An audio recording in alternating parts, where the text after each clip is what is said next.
Channel GDV classes फिर से आपका स्वागत है।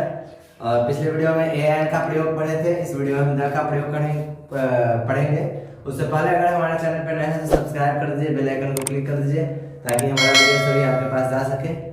और जब भी आप पढ़ने बैठिए तो अपने पास कॉपी कलम लेकर के बैठिए। तो चलते हैं, अब द का प्रयोग सीखते हैं। चलिए चलते हैं, तो द का प्रयोग सीखते हैं। द का प्रयोग का पहला पॉइंट ये कहता है कि यदि प्रोपर नाउन किसी एडजेक्टिव या एडजेक्टिवल फ्रेज द्वारा क्वालिफाई किया गया हो तो उस प्रोपर नाउन के पहले द का प्रयोग होता है। अब देखिए प्रोपर नाउन क्या होता है? किसी खास व्यक्ति या वस्तु का स्थान के नाम को हम प्रोपर नाउन कहते हैं। ठीक है, क्लियर? तो यदि प्रोपर नाउन किसी एडजेक्टिव या एडजेक्टिवल फ्रेज द्वारा क्वालिफाई किया गया हो, ठीक है, क्वालिफाई किया गया हो, ये क्वालिफाई याद रखिएगा, क्वालिफाई किया गया हो तो उस प्रोपर नाउन के पहले द का प्रयोग होता है। अब जैसे यहाँ पे देख लीजिए, the Patna of today is a prosperous town. ठीक है, तो यहाँ पे पटना जो है वह टाउन के लिए क्वालिफाई आया है कि आज का जो पटना है वह बहुत ही समृद्ध शहर है, एक बहुत ही समृद्ध शहर है। तो हम इसमें क्या करते हैं? पटना में हम द का प्रयोग करते हैं। तो जब भी प्रोपर नाउन एडजेक्टिव या एडजेक्टिवल फ्रेज से फ्रेज द्वारा क्वालिफाई किया गया हो तो हम उस प्रोपर नाउन के पहले द का प्रयोग करते हैं या द का प्रयोग होता है। समझ गए? तो ये फर्स्ट था। तो आप बार बार कह रहे हैं कि आप जब भी पढ़िए तो किताब कॉपी साथ में लेकर के पढ़िए, एकदम ही क्लियर हो जाएगा आपको। ए एन द में कोई कंफ्यूजन नहीं होगा, कहाँ पे हम ए लाएंगे, कहाँ पे एन लाएंगे, कहाँ पे द लाएंगे। ठीक है, तो अब चलते हैं नेक्स्ट पॉइंट पे। तो चलते हैं द का प्रयोग के दूसरा रूप पे। यदि कॉमन नाउन जानते हैं जातिवाचक संज्ञा बोलते हैं, तो कॉमन नाउन पुल्लर नंबर में रहे, यानी कि कोई भी जातिवाचक संज्ञा पुल्लर नंबर में रहे, चाहे गाय हो गया काऊ, तो काऊ जब काउज हो गया, ठीक है, में रहे तो उससे जाति भर का बोध न हो। तो अब देखिए काउज रहे लेकिन उससे पूरे जाति भर का बोध नहीं हो। जातिवाचक संज्ञा किसको बोलते हैं? जिससे पूरे जाति का बोध होता है उसे जातिवाचक संज्ञा बोल रहे हैं। लेकिन यहाँ पे क्या कह रहा है कि उससे पूरे जाति का बोध न हो तो उसके पहले द का प्रयोग होता है। जैसे drive away the cows from the field, मतलब उस फील्ड से, उस खेत से। अब देखिए तो गाय जो है वह एक ही गाय के लिए बोध हो रहा है जो उस खेत में चर रहे हैं, और खेत के बाहर जितने भी गाय हैं उसके बारे में चर्चा नहीं हो रहा है। तो इसलिए पूरे जाति का बोध तो हो नहीं रहा है, तो हम इसके लिए यहाँ पे काउज होगा, पुल्लर होगा। अब यहाँ पे हम द का प्रयोग करेंगे। तो यह आपका कह रहा है कि यदि कॉमन नाउन पुल्लर में रहे तो पुल्लर में रहे पर उससे जाति भर का बोध न हो, उससे जाति भर का बोध नहीं हो। लेकिन कॉमन नाउन क्या होता है कि जातिवाचक संज्ञा होता है, उसे जाति का बोध होता है, उसे जातिवाचक संज्ञा कहते हैं। लेकिन पुल्लर में हो, नंबर में रहे, ठीक है, बहुवचन में रहे। देखिए दूसरा बात, बहुवचन में रहे तो हम उसके पहले द का प्रयोग होता है, करते हैं। जैसे drive away the cows from the field. इसी का दूसरा पॉइंट इसी में ही कहता है कि यदि कॉमन नाउन सिंगुलर नंबर में रहे, यहाँ का पुल्लर नंबर यानी कि बहुवचन, हम आपको फर्स्ट वीडियो में ही दे चुके हैं कि पुल्लर नंबर, सिंगुलर नंबर क्या है, first person, second person, third person क्या है, उसको जाकर के देख लीजिएगा, क्लियर हो जाएगा। तो सिंगुलर नंबर यानी कि एक वचन में रहे तो उससे किसी पार्टिकुलर व्यक्ति या वस्तु का बोध हो, उसके पहले द लगता है। अब देखिए कह रहा है कि कॉमन नाउन में हो लेकिन सिंगुलर में हो और उससे पूरे किसी एक व्यक्ति का बोध होता है, किसी एक व्यक्ति का, तो हम उसमें द का प्रयोग करते हैं। जैसे Sita took the book I had bought, मैंने जिसे खरीद चुका था वह सीता उसको ले ली। ठीक है, तो Sita took the book I had bought, clear हो गया। तो यहाँ पे कॉमन नाउन में सिंगुलर नंबर में रहे तो द का प्रयोग करेंगे, अगर यहाँ कॉमन नाउन में पुल्लर नंबर में रहे तो द का प्रयोग करेंगे। ठीक है, क्या है कि इससे पूरे जाति भर का बोध नहीं हो रहा है, सिंगल एक ही गाय का बोध हो रहा है, इसमें भी पूरे व्यक्ति या वस्तु का बोध होता है। ठीक है, जैसे किसी में रहे उससे पहले किसी पार्टिकुलर, किसी खास व्यक्ति का बोध होता है। जैसे सीता कोई खास है, ठीक है, जो किताब ली है। तो इसमें खास व्यक्ति का बोध होता है, तो हम इसमें द का प्रयोग करते हैं। अब इसके तीसरे पॉइंट पे चलते हैं।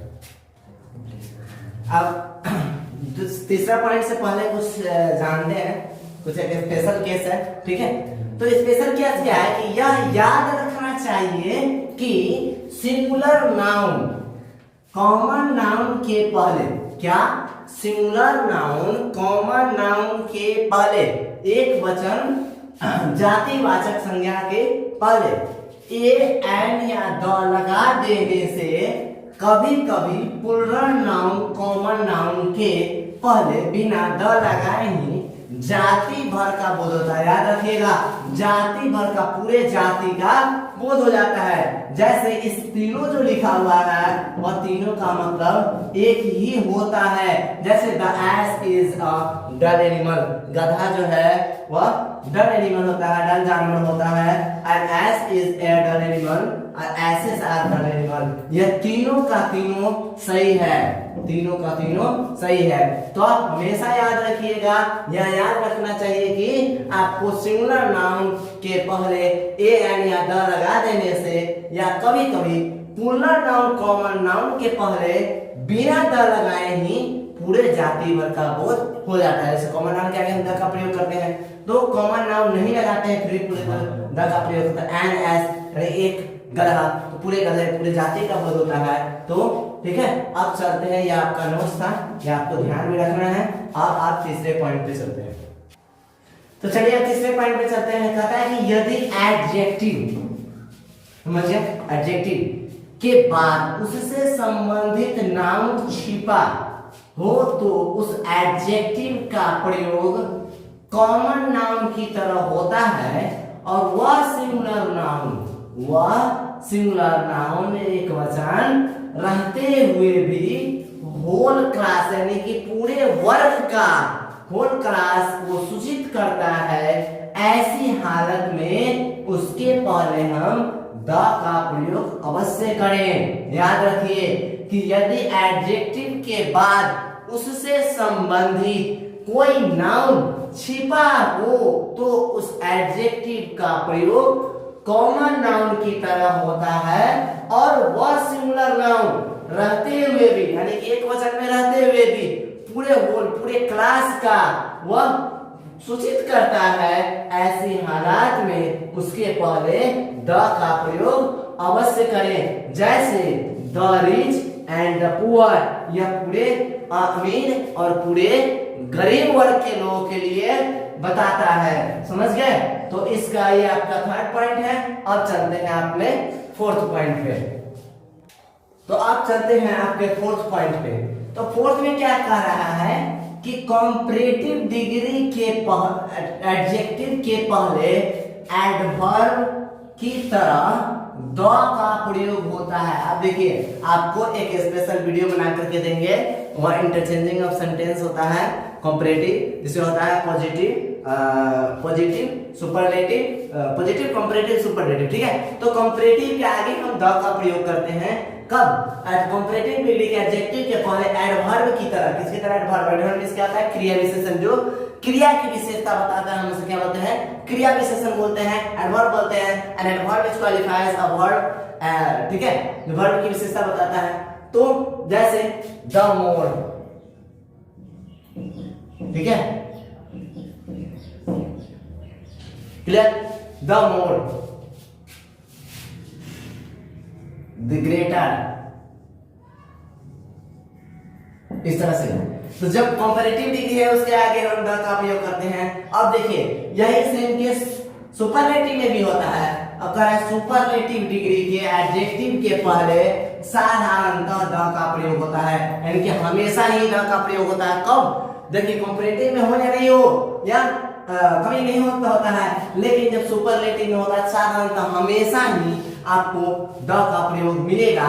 जैसे Ram is the best boy in this class, Ram is the dullest boy in this class, ठीक है। तो जब भी इसका प्रयोग करते हैं तो हम प्रयोग करेंगे the best.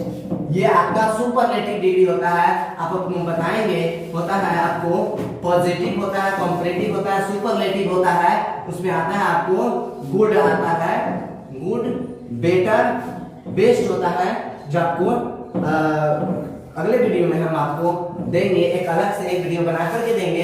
Positive, comparative, superlative क्या होता है, तो आप क्लियर कर लिए कि कंपैरेटिव कैरेक्टर का प्रयोग, सुपरलेटिव कैरेक्टर का प्रयोग। अब चलते हैं आपको 6 पॉइंट पे। चलिए चलते हैं 6 पॉइंट पे। तो साधारणतः proper noun, material noun, abstract noun, proper noun, material noun, abstract noun, साधारणतः पहले द का प्रयोग नहीं होता है। ठीक है, द का प्रयोग क्या होता है, नहीं होता है। मटेरियल नाउन का द का प्रयोग नहीं होता है। ठीक है, और अब्स्ट्रैक्ट नाउन का प्रयोग नहीं, अब्स्ट्रैक्ट नाउन में द का प्रयोग नहीं होता है, किंतु बट एम्फेसिस, अगर जोर देने के लिए उसमें द का प्रयोग किया जाता है। जैसे this is the time, sorry this is the time for doing it, यही एक समय है जिससे इसे कर सकते हैं, करेंगे। ठीक है, तो कर रहे हैं। तो साधारणतः प्रॉपर नाउन, मटेरियल नाउन रहे, एब्स्ट्रैक्ट नाउन रहे, तो उसमें द का प्रयोग नहीं होता है। लेकिन अगर जोर देने की बात हो, एम्फेसिस की बात हो, तो हम उसमें द का प्रयोग करते हैं। ठीक है, तो ये आपका क्लियर हो गया। अब चलते हैं 7 पॉइंट पे। तो चलिए अब चलते हैं 7 पॉइंट पे। दिशाओं के नाम के पहले, देखिए दिशाओं यानी कि डायरेक्शन, ठीक है, दिशाओं के नाम के पहले, बिफोर द डायरेक्शंस नेम, तो दिशाओं के नाम के पहले यदि प्रीपोजिशन रहे, क्या रहे, प्रीपोजिशन रहे। प्रीपोजिशन में क्या होता है, संबंधवाचक, यानी कि दो चीज को, संबंध को बताता है, का प्रयोग हो तो द का प्रयोग होता है। अगर देखिए दिशाओं के नाम के पहले प्रीपोजिशन हो, प्रीपोजिशन का भी एक आपको वीडियो बना करके देंगे, तो चलते हैं। लेकिन यदि प्रीपोजिशन नहीं रहता है तो द का प्रयोग नहीं होता है। अगर यहाँ पे प्रीपोजिशन नहीं रहता, टू नहीं रहता, तो हम द का प्रयोग नहीं करते। ठीक है, तो this is the going to the south. ठीक है, तो यहाँ पे आप देख रहे हैं कि प्रीपोजिशन है, यह प्रीपोजिशन है, तो प्रीपोजिशन है इसलिए हम द का प्रयोग किए हैं। अगर प्रीपोजिशन नहीं रहता तो हम दिशाओं में द का प्रयोग नहीं करते। क्लियर, क्लियर हो गया। देख लेते हैं दिशाओं के नाम के पहले क्या, डायरेक्शन। ठीक है, the before the directions name. ठीक है, यदि इफ प्रीपोजिशन का प्रयोग हो, use of preposition, then use of the का प्रयोग हम क्या करेंगे। लेकिन अगर प्रीपोजिशन नहीं हो, preposition is not present, then don't use the, ठीक है, हम द का प्रयोग नहीं करेंगे। क्लियर हो गया। जैसे this is the going to the south, यहाँ पे टू जो है प्रीपोजिशन है, अगर प्रीपोजिशन नहीं रहता तो हम द का प्रयोग नहीं करते। चलिए कभी कभी कॉमन नाउन, ये है आपका 8 पॉइंट, कभी कभी कॉमन नाउन के पहले द का प्रयोग से अब्स्ट्रैक्ट नाउन के अर्थ का बोध होता है। अब देखिए कभी कभी कॉमन नाउन में अगर द का प्रयोग करते हैं तो अब्स्ट्रैक्ट नाउन का अर्थ हो जाता है। जैसे he felt the patient, the patient rise within his heart, उसने अपने हृदय से उस रोगी के बारे में, रोगी के साथ हृदय से वह महसूस किया। ठीक है, तो यह कहा जाता है अब्स्ट्रैक्ट नाउन, या पैट्रियट जो है वो अब्स्ट्रैक्ट नाउन, ठीक है, क्रिएट हो जाता है। तो ये कभी कभी कॉमन नाउन के पहले द का प्रयोग करते हैं तो अब्स्ट्रैक्ट नाउन के अर्थ में बोध होता है। जैसे he felt the patriot rise within his heart। ठीक है, अब चलते हैं आपको 9 पे। चलिए आप देखते हैं 9 में और बोथ के बाद द का प्रयोग होता है। किसके बाद, और बोथ के बाद क्या होता है, द का प्रयोग होता है। जैसे both the friends were here, दोनों दोस्त यहाँ थे। क्लियर, तो बोथ और जैसे ऑल ऑफ देम बोलते हैं, ऑल ऑफ देम, तो बोथ द फ्रेंड्स यानी कि बोथ और ऑल के आगे ऑल द स्टूडेंट्स बोलते हैं, all the students and friends, उस तरह से। तो बोथ और द के बोथ और ऑल के बाद हम द का प्रयोग करते हैं। क्लियर हो गया। तो इसमें आपको कोई एक लाइन नहीं है, यदि ये बोथ, ठीक है, यदि नाउन के दो या दो से अधिक एडजेक्टिव क्वालिफाइज करे, क्या करे, एडजेक्टिव क्वालिफाइज करे, तो प्रथम एडजेक्टिव के पहले हम आर्टिकल्स का प्रयोग करें। अब देखिए कोई भी नाउन हो, जब उसमें दो से ज्यादा एडजेक्टिव हो, तब उसमें एक आप जैसे देखिए ब्लैक भी एडजेक्टिव, व्हाइट में एडजेक्टिव। तो आप ध्यान दीजिएगा, ए ब्लैक एंड व्हाइट, देखिए दोनों एडजेक्टिव के पहले हम क्या चीज का प्रयोग किए हैं, ए का। काउ क्या है, नाउन है, इज ग्रेजिंग। बात समझ गए? अगर दो एडजेक्टिव हो, दो या दो से अधिक एडजेक्टिव हो, तो उसको क्वालिफाइज करने के लिए हम प्रथम एडजेक्टिव के पहले आर्टिकल्स का प्रयोग करते हैं। ये आपका द का पूरा क्लियर हो गया। अब द क्लियर हो गया, तो नेक्स्ट वीडियो में आपको फिर से नए ग्रामर का नए टॉपिक लेकर के आएंगे। ठीक है, तो हमारे चैनल को अगर अभी तक सब्सक्राइब नहीं किए हैं तो आप सब्सक्राइब कर दीजिएगा, बेल आइकन को क्लिक कर दीजिएगा और शेयर कर दीजिएगा ताकि सभी बच्चे के पास पहुंच सके। अगर आपको वीडियो हमारा अच्छा लगे तो आप कमेंट करके लाइक करके जरूर बताइएगा, ताकि हमारा मोटिवेशन जो और बढ़ सके और हम और अच्छे वीडियो दे सके। और सेफ रहिए, सुरक्षित रहिए और आपको से जितना हो सके आप किसी को मदद कीजिए। अभी गर्मी का समय भी आ रहा है। ठीक है, तो good bye and see you soon. मिलते हैं नेक्स्ट वीडियो में। शेयर कर दीजिए, सब्सक्राइब कर दीजिए। जय हिंद।